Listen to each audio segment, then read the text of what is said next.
India TV YouTube channel को subscribe करें और बेल आइकन दबाएं।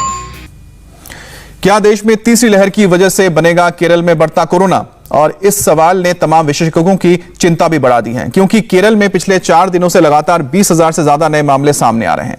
जिस केरल को महामारी की पहली और दूसरी लहर में कोरोना पर काबू पाने के लिए दुनिया भर में तारीफ मिली थी, वहां आज देश भर में सबसे ज्यादा एक्टिव मरीज हो गए हैं और संकट की स्थिति को देखते हुए कोविड कंट्रोल की केंद्रीय टीम केरल पहुंच चुकी है। दूसरी लहर थमने के बाद कोरोना के नए मामले तो पूरे देश में बढ़े हैं, लेकिन केरल में स्थिति सबसे ज्यादा डरावनी है। सबसे ज्यादा डरावनी बात है केरल में पॉजिटिविटी रेट 13% से भी ज्यादा यहां पर हो चुकी है, यानी हर 100 लोगों की टेस्टिंग में 13 लोगों को कोरोना की पुष्टि हो रही है। कोरोना पर कंट्रोल के लिए पॉजिटिविटी रेट 5% से नीचे होनी चाहिए, लेकिन केरल में यह 2.5 गुना से भी ज्यादा है।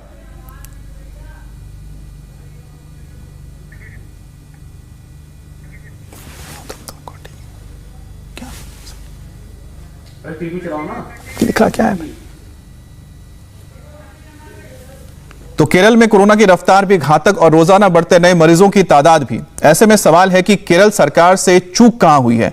केरल पूरे देश में बेहतर स्वास्थ्य सुविधा वाला राज्य है। पिछली दोनों लहर में भी केरल की ही ऐसा राज्य था जहां ऑक्सीजन या फिर हॉस्पिटल बेड्स के लिए महामारी नहीं हुई थी और ना ही कोई मारामारी रही।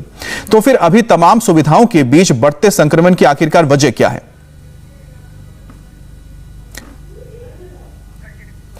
केरल में कोरोना के बढ़ते संक्रमण के कुछ आंकड़े चौंकाने वाले हैं। जैसे जून में कोरोना के नए मरीजों की एवरेज 8,000 यहां पर आ रही थी संख्या, जो जुलाई के खत्म होते होते 20,000 से ऊपर हो गया।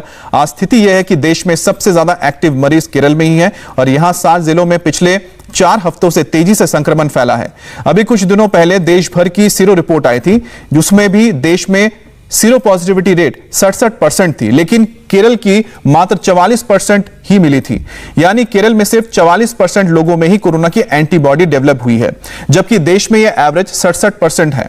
यह हालत तब है जब केरल में कोरोना के टीके देश में सबसे तेजी से लगे हैं। पिछले 18 से 24 जुलाई के बीच 7 दिनों में वहां 18 लाख लोगों को टीके लगाए गए हैं और अभी टीके की कमी है, जिसे देखते हुए राज्य ने 90 लाख डोज की तत्काल मांग की है।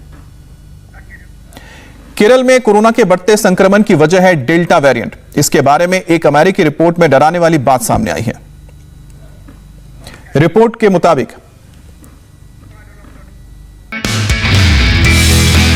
नमस्ते, मैं हूं मीनाक्षी जोशी। वीडियो और खबरों से अपडेट रहने के लिए India TV YouTube channel subscribe करें, बेल आइकन दबाना ना भूलें। जुड़े रहें इंडिया टीवी के साथ।